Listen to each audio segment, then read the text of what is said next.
the Trump effect, which has always been used to refer to Donald Trump emboldening some, pissy authoritarian Duterte, Modi, just like again the global podcast bros of fascists.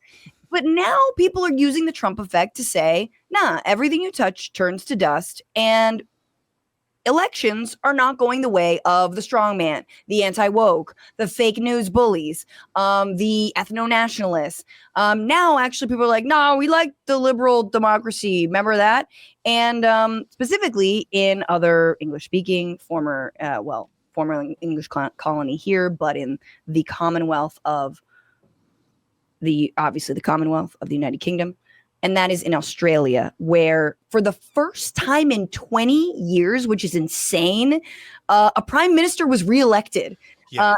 Anthony Albanese of, or do people say Albanese of the Labour Party, was reelected, beat out Peter Dutton of I'm assuming the Conservatives. Oh no, it's confusingly called the Liberal or Coalition with the National Party. The Liberal National Coalition. Nothing sounds more terrifyingly right-wing than the Liberal National Coalition. Get a gas mask. Everybody. I don't want any national. I don't like the word, the National Coalition. But anyway, it kind of went down similarly. And I can think big reveal here that John is Canadian. And hello. And it kind of went down similarly to the election in Canada not so long ago. Except for, I believe that Australia has ranked choice voting, which I love and is fascinating. And Dutton of the Liberal National Party lost, like Canada, lost his own effing seat. Like Pierre Poilievre lost his seat in the parliament. Dutton represented Queensland. And similarly also, the left kind of collapsed. Like the Green Party did really poorly. They lost some seats in Australia.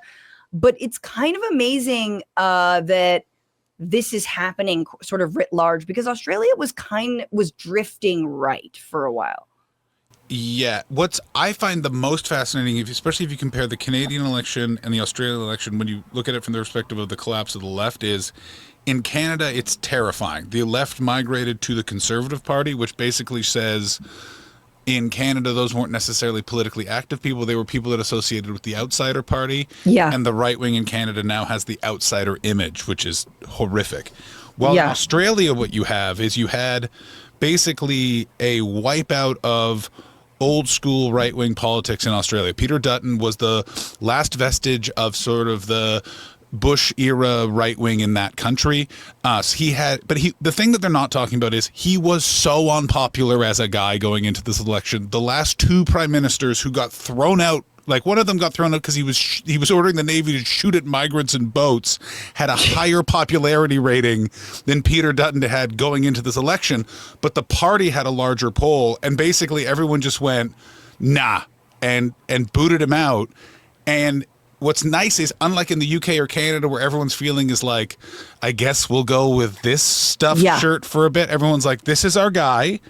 I think also Australia lost the voice, which was the Aboriginal people of Australia were going to be able to comment and give advice on laws affecting them, which is part of the Australian. They have a constitutional device that allows that. There was a plebiscite to give them that. It was lost because Peter Dutton sabotaged it. And what I think happened is everyone just went, okay, fool me once, shame on you. Fool me twice, shame on me.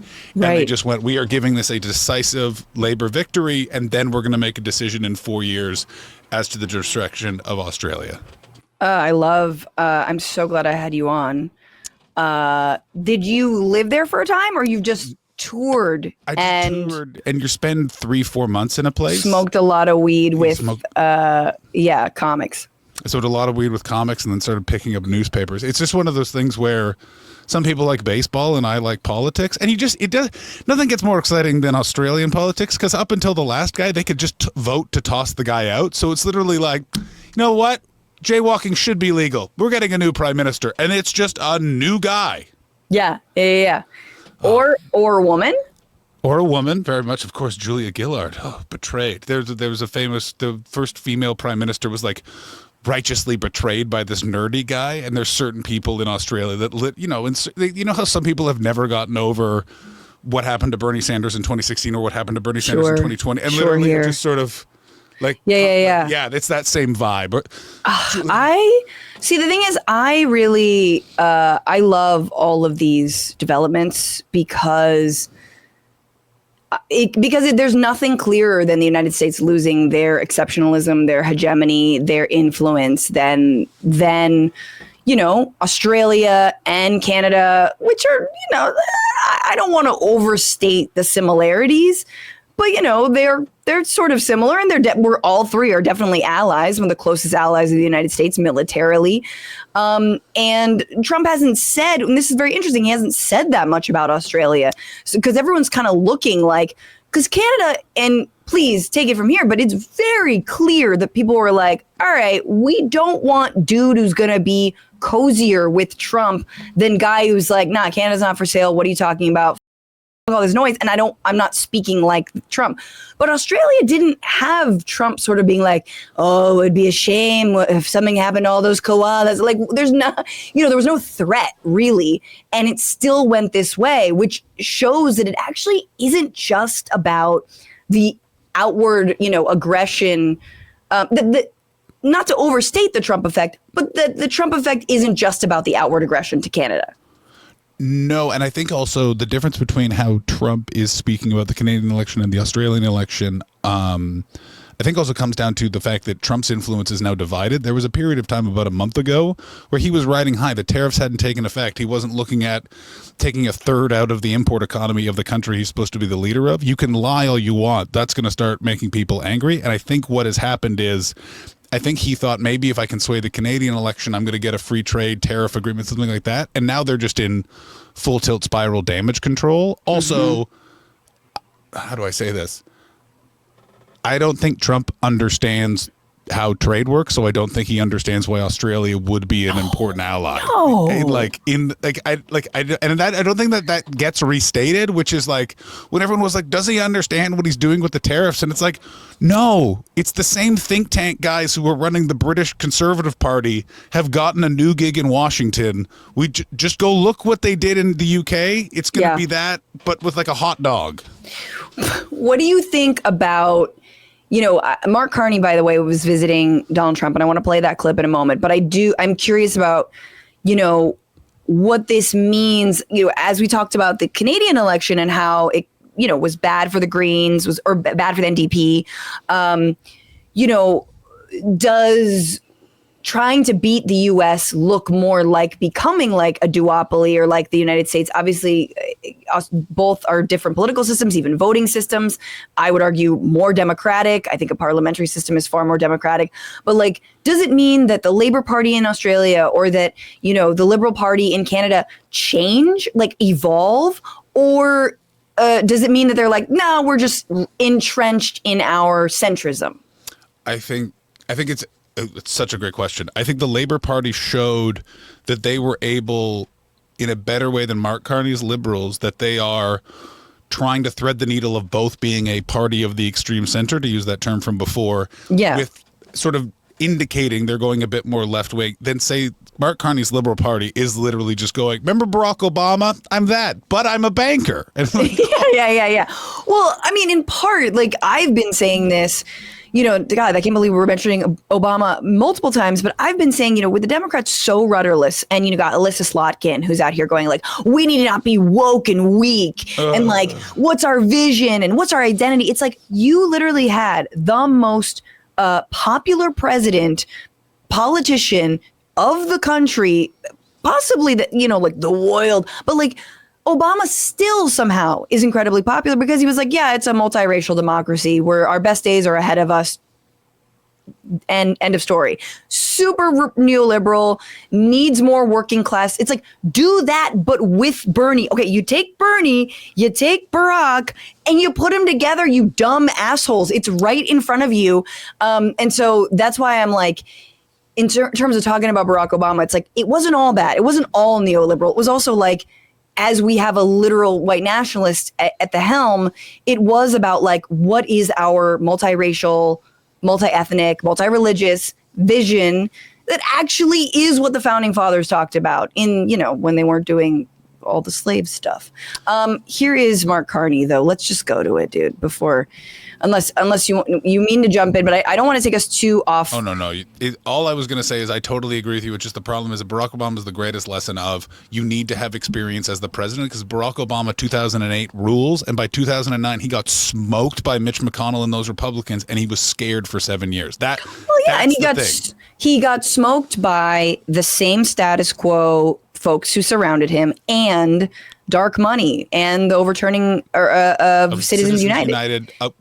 Of course. But here's what I just want from the Democratic Party. Get me an Ed Koch guy who's just going to stand there and go, it's going to be tough for a while. And do you want to know why? Because the other side are a bunch of racist white supremacists who tried to kill people, and they had access to the tax money, and so it's gone. So it's going to be tough for 2 years. Fox News isn't going to like me. I don't like, can we stop being so... Yeah, I mean, Trump is like, it's going to be tough for a while on some nobody voted for, which is tariffs. But here is Mark Carney visiting Trump as he said he would, and said that, Canada's not for sale. And he sort of sneaks it in here about how it's not for sale, and see if you can, if people can catch Trump's response to this Canada's not for sale moment. As you know from real estate, there are some places that are never for sale. That's true. We're sitting in one right now, Buckingham Palace that you visited as well. That's true. And having met with the owners of Canada over the course of the campaign last several months, it's not for sale, won't be for sale ever. But the opportunity is in the partnership and what we can build together. And we have done that in the past. And part of that, as the president just said, is with respect to our own security. And my government is committed for a step change in our investment in Canadian security and our partnership. And I'll say this as well, that the president has revitalized international security, revitalized NATO, and us playing our full weight in NATO, and that will be part of it. True. And they have... Okay, first of all, I love... a couple things. Right off the bat, as you know, some places are not for sale, like where we are right now, the Oval Office, and it's like, oh, buddy. Oh, man. Yeah, no, the United States is very much for sale. Trump administration is super fire sale right now, okay? If you've got $1 million to give to spend at like a plate dinner at Mar-a-Lago, spend it. You'll get a kickback. You'll get a carve out. The richest man on earth is currently, although on his way out, so sad, of the White House. Which is very funny that he was like, Mark Carney's like, it's not for some places, they're not for sale. And Trump has no idea what the that means. And then when he says, and Canada is one of them, there's a little bit of a, we'll see. It's interesting that no one picked up, and Fox News should have picked up on this because it's very funny, it is the leader of the country that burned the White House down, saying that building is never for sale. Like, that's the thing that I always think is very funny whenever a Canadian leader shows up and they're like, our great allies, the Canadians, come into this building that you burned down during the War of 1812 Canada. I was like, what? Yeah. You can't. When? 1812, baby. The great Canadians do arson? Wow. Bro, it's the winter. How do you think you get warm? You know what I mean? That's why our cities are so small. It hits January. You can't pay your heating bill. Just set the sucker on fire. You know what I mean? Don't tell Trump about this, because he will. That'll be like, we're getting back at Canada for what they did. I don't want to be a little Alex Jones here, but this is my conspiracy theory. I think Roberts someone from the Supreme Court has called Trump, and when you're not getting, we made it so you didn't go to trial for January 6th, and that was the last gimme. Because in the last 3 days, he has been way more kind of sheepish flirty than his overt aggression with Zelensky. I was when I heard Mark Carney was going down, I'm like, all right, we're going to get J.D. Vance in the sofa, and he's going to be like, why do you have French people up there, Mark? Totally. No, but that's what's so crazy about, I mean, that's how you know, I'm sorry, but Russian asset, because for me, it's the one time where he looks alive. It's the one time Trump actually gets really, really mad. It's the one time he cares and knows everything, or ostensibly, right, is when it's about Ukraine and Zelensky. So do you think here's my question. Do you think he's actually a Russian asset? Or, this is what I think, he's so stupid that you just have to say something to him right before, and that's what he's doing for the next 10 minutes? No, I don't think he's an asset. I do think he's a Manchurian candidate. I do think there's a lot of Russian money. I do think his first election was set up by it. And again, I say this full well knowing that was not the reason it should have been Hillary Clinton's election.